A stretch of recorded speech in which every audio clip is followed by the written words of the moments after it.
Hi, I'm Tiffany from daisyfarmcrafts.com, and I'm here today to teach you how to make this adorable beginner-friendly hat, where I will just be having you make a rectangle piece of fabric, we'll sew up one side, gather the top, attach a pom-pom, and you are finished.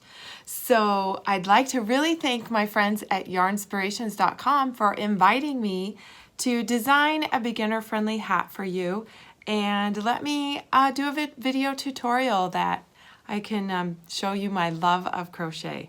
So let's get started learning how to make this hat. Okay, so the first thing that you need to know are what kind of yarn I'm working with. And this is Patton's Classic Wool Roving. I think it gives the hat just such a nice little, just a little bit more modern look to it and a really great finish. So I am recommending that this hat is specific to this pattern. You of course can substitute any other kind of yarn, but I do like the Classic Wool Roving.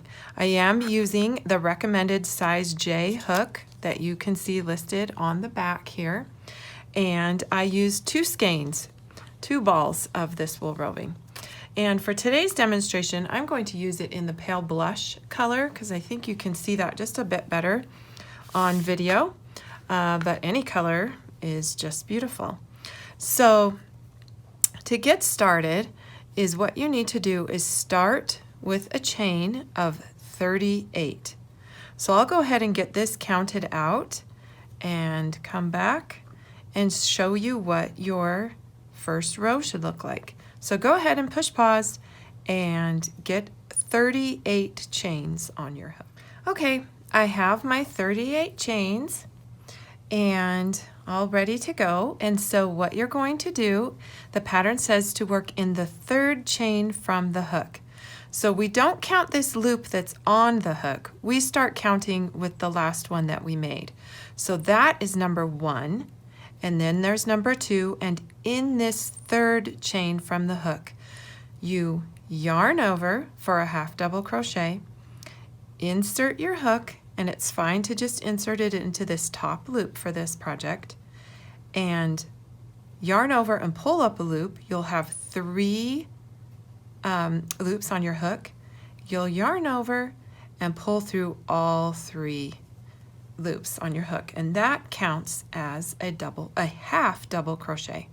Let me show that again, just in case you haven't ever made one before. So I've yarned over, I'm inserting my hook into the next chain, and I'm considering just grabbing the yarn, which is yarning over again, pulling up a loop, getting 3 loops on my hook, yarning over one more time, and pulling through.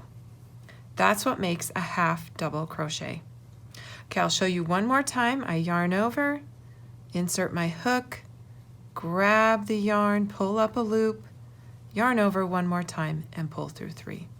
Okay, I want you to go into each chain space across, and so pause and get that finished up, and I'll meet you back. Okay, I'm about to make the very last half double crochet in the last chain space right here, and so I thought I'd pop back on and show you that I'm going to be chaining 2. After I make that last stitch, I'll chain 2, and I'll go ahead and turn it just like I'm turning a page in a book, just kind of forward, and here you go. We have just made a whole row. You should have 36 half double crochets plus that chain 2 over here on the end, but those chain 2s only count as turning chains. They don't actually count as a stitch, so you don't need to worry about those. We will always be working into this very first stitch. I want you to really look at a half double crochet stitch because it's a very versatile stitch. There's many different ways to work into it, and what I'm going to teach you today is a modified half double crochet, or some people call it the front 2 loop half double crochet. So what that means is that instead of, you'll see that there's 2 loops on top and kind of 2 loops that kind of are on the side that are facing you. These are the loops that we're going to work into for this stitch.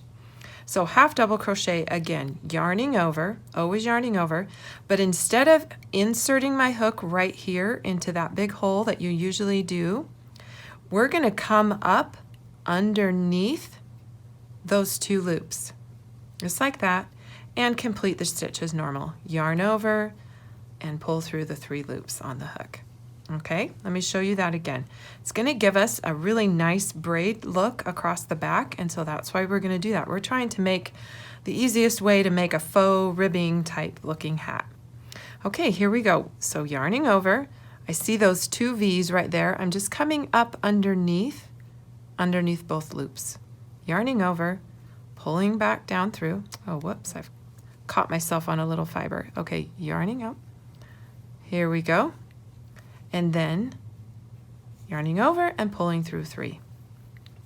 I'll show you that one more time. Yarning over, here's those 2 V's, making sure.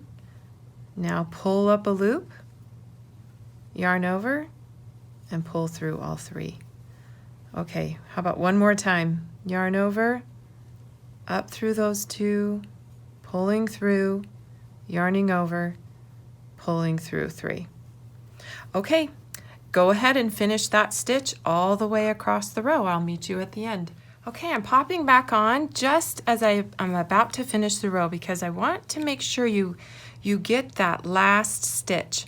You'll see the 2 chains down here, and then you'll still see this little V, but it does look a little bit funny, so it can be deceiving. But I do want you to work underneath that V. That's your final stitch. You do not need to work into the top of the turning chain or anything. We're just going to go ahead and ignore that. So if you go back and count, you should still have 36 modified half double crochet. So you can see how that just gave us a nice smooth edge, but on the other side you'll see a little bit of a rope, of a braid look, but you'll see that in just a minute after we get going on the next row. Okay, every row we're going to chain 2 and turn. So on this row, row 3, in the first stitch, this is going to be our cluster single crochet row. So this is where we're going to be making these little tiny bumps. They're really quite simple, and it's just another version of the half double crochet. Just one extra step, you should get it just fine. Okay, so there's our 2 turning chains. You can see them, 1, 2, we're gonna ignore them. Work into this 3rd spot right here, but not on the top. We're gonna still work up on those sides.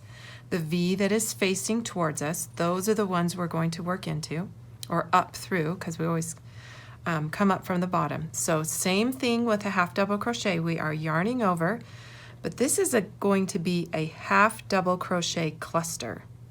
So you're yarning over and pulling up a loop. You've got those 3 loops right there.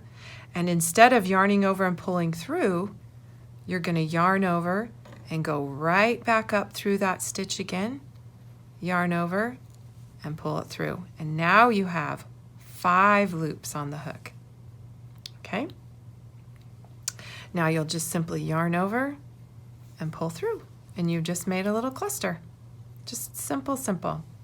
Now in the next going up, instead of yarning over, this is where we're just going to work a regular single crochet, but we'll still work it going up in this direction. We'll always work going like that, okay? And that little single crochet kind of brings the cluster down, kind of makes it even up, and kind of helps it to pop out one way or the other. Okay, we're just going to alternate these back and forth. So we're going to do another cluster. Yarning over, working up through those loops, yarning over and pulling up a loop, yarning over again, working into the same space, pulling up a loop. See our 5 loops on the hook, yarning over and pulling through. And in the next stitch, we'll work that single crochet, still working up through those loops. There you go, good job. Hope you're getting this.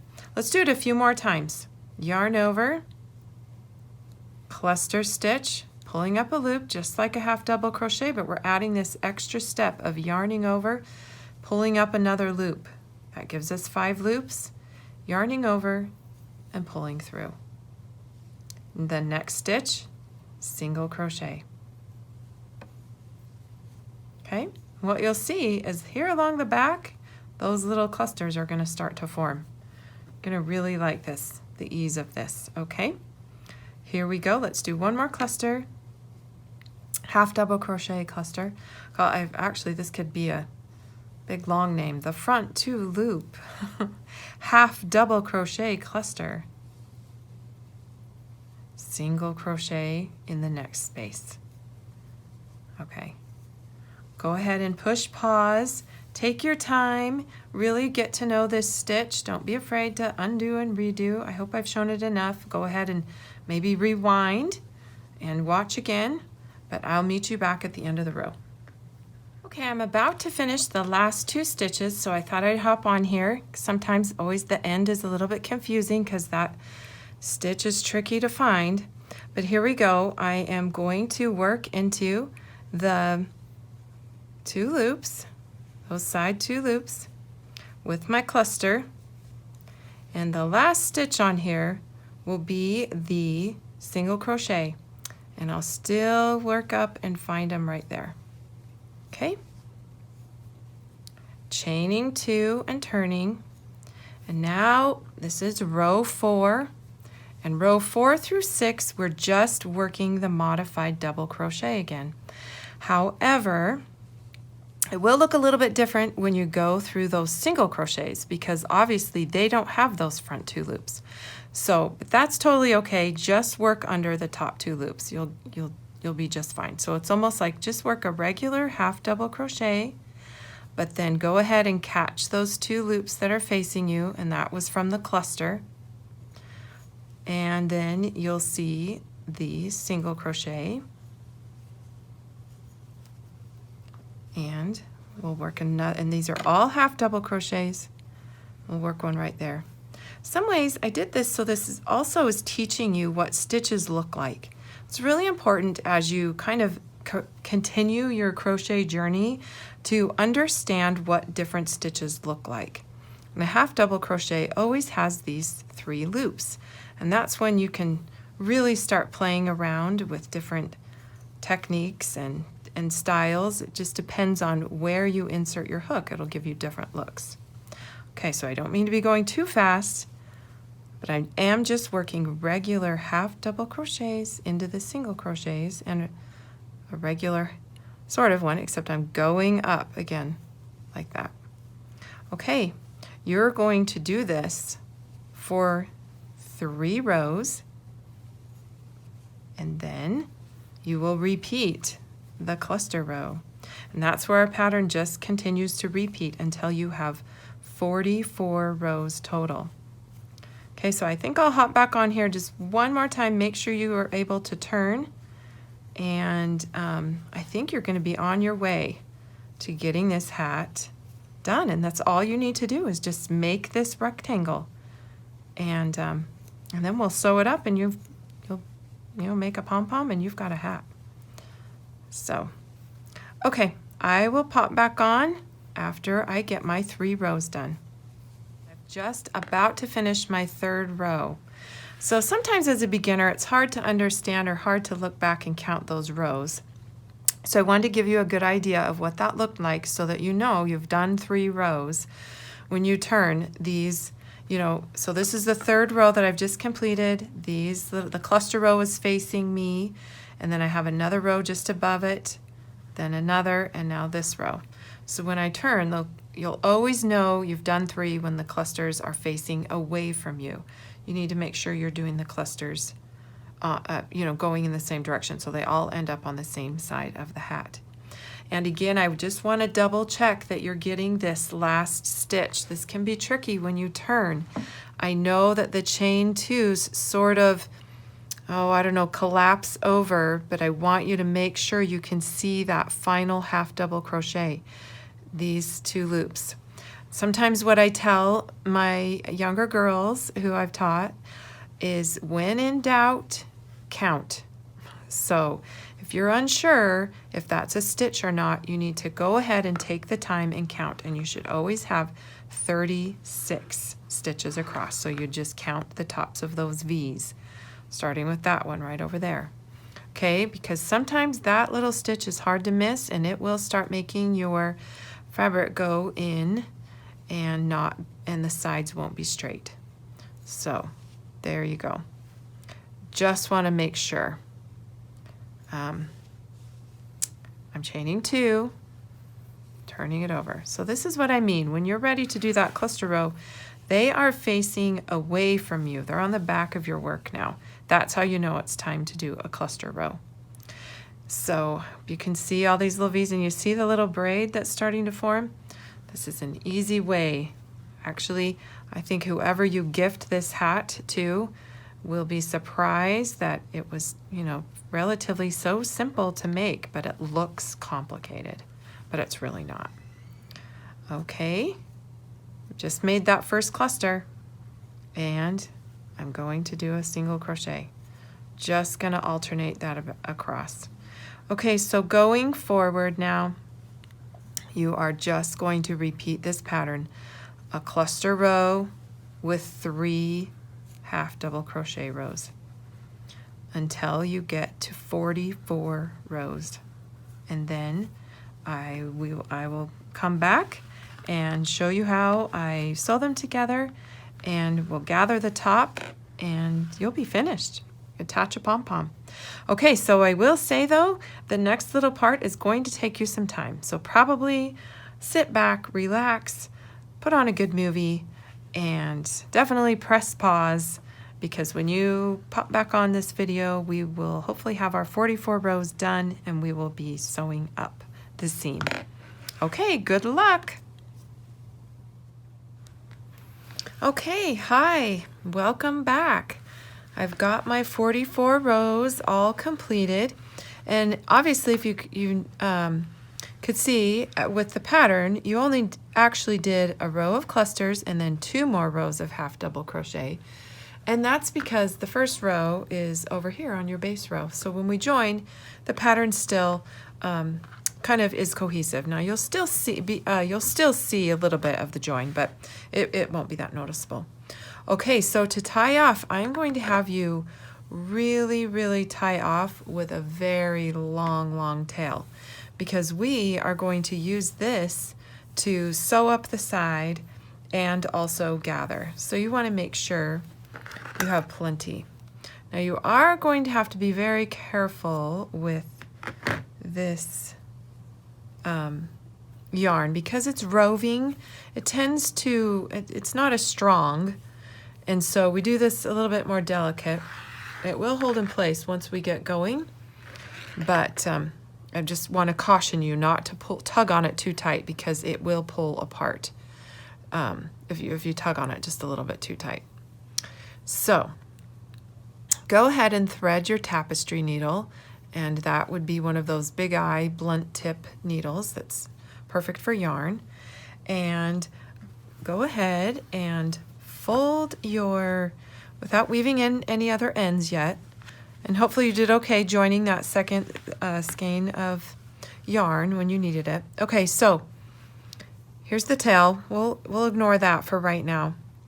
All you are going to do is kind of, I guess maybe you'd call it a whip stitch for sewing, and we're just going to work over. Okay, so I'm going to insert my hook right into that very first chain spot right there, right where it was worked, and underneath the last 2 stitches just right there on the top. Sorry, once we get going, you'll be able to see this. I know it looks a little cluttered right now, but I'll be able to show you. We'll get that tail out of the way, and hopefully that'll work. Whoops, it looks like I sewed over it. Okay, keep that to the side. Okay, so I've started there. And I'll just kind of match up these chains, and we'll just kind of go under the one on that side and then under the 2 loops, and just pull tight. And that'll give us a nice little finish. And we'll do that all the way up the length of the hat, keeping the stitches even and together. And if you really are a stickler for wanting it perfectly even, then go ahead and pin it first if you are wanting to. Okay, I'll show you one more. I'm just working under and under these 2 loops and pulling it through. And we'll do that all the way up to the top. And I'll push pause right now and you can work your way up to the top. All right, I'm just about at the top of my sewing my seam, and you see how you just really can't hardly, you don't really notice it. It's just a nice little seam that got woven in there. And I'm finishing the last 2 stitches, and this is really where I need you to be extremely careful with this yarn. I'm just giving you a little warning here. It's actually not the end of the world if it does come apart, because it sticks so well to itself that if it does break, go ahead and just grab another, just cut a length and use it, and just continue sewing the top together. But honestly, what I'm going to do now that I'm here at the top is I'm just going to weave my needle in and out along the top and just carefully start to gather the top as gently as possible, and pull that in and gathered gathered together, just like that. It'll just start gathering, and I just carefully pull in and out, and then kind of just slide it down on the yarn as I go. There's just really no wrong way to do this.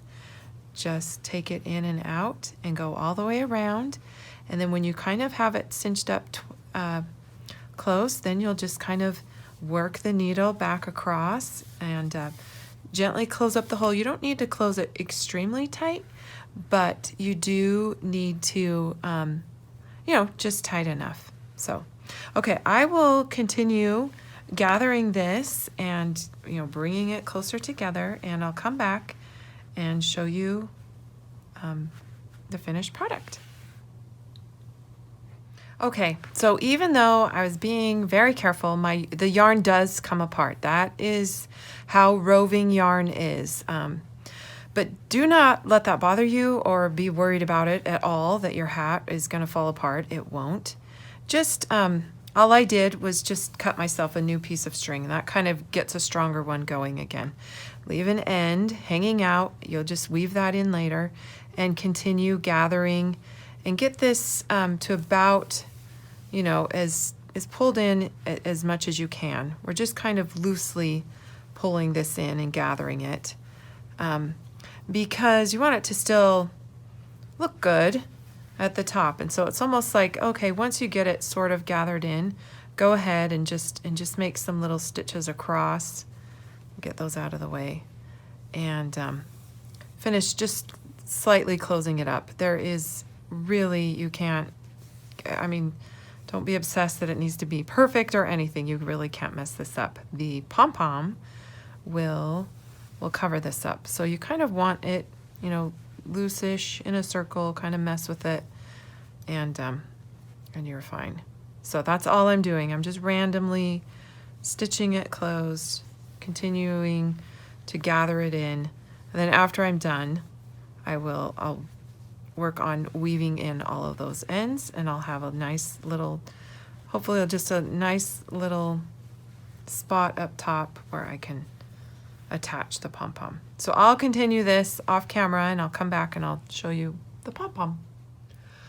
Okay, so we have our completed hat. I've just gone ahead and just woven in all the ends, and just make it all nice and tidy. Here's just our little join, and I still think that looks okay. And it will blend in. You won't really be able to see it. And this is what the top looks like. That's about how gathered I made it, if you can tell. So you really can't go wrong. Anyway, and then so I have my pom-pom made, and one suggestion I do have, I think they look really great using the roving. I used a 4-inch pom-pom maker, and a pom-pom maker looks like this, and I used that, but instead of using that roving yarn to tie the, you know how we had troubles and it will break on you? Well, you'll have a hard time finishing your pom-pom if you use that yarn. So go ahead and grab, this is some Karen 1 pound yarn that I had. And you'll want to do that. And I always wrap wrap it around twice to make sure it's really secure. And then that gives me 2 ends. I usually leave them pretty long. And all I do is thread them down through. So I'll just, you know, pick up, usually just, you know, run a hook up there so that I can grab one end, if you can see that, and pull it down through and come back and grab the other end, get that down in there like so, and then, you know, grab the other end across from it, or, you know, to make it even so that you have something to tie around. And it is actually really tricky for me to do underneath the camera, so I hope I'm getting it even. But you get the gist of what I'm trying to do. I'm pulling those strings down. And I'm missing that one. There we go. Just hooking on. And then on the inside of the hat, I'll have my strings, and I can just really tighten them down just with simple tie. Where's my other one? Just like that. I just tie it on, and I'll knot it a couple times and really tighten that up. For this, I'll just do a little bow for right now. I'm not sure I want to leave that cream on there, but the cream does look really pretty. So here we go. Here is our finished hat. And of course, you know, you'll be able to play around with it and get it just right when it's just in your lap. It's a little bit tricky for me when I'm working on just a table. So anyway, thank you for coming by, and I'd like to thank Yarnspirations for inviting me to teach you this beginner hat pattern. Again, I am Tiffany, and you can find me on daisyfarmcrafts.com. Okay, good luck with your hat. I hope it turns out cute.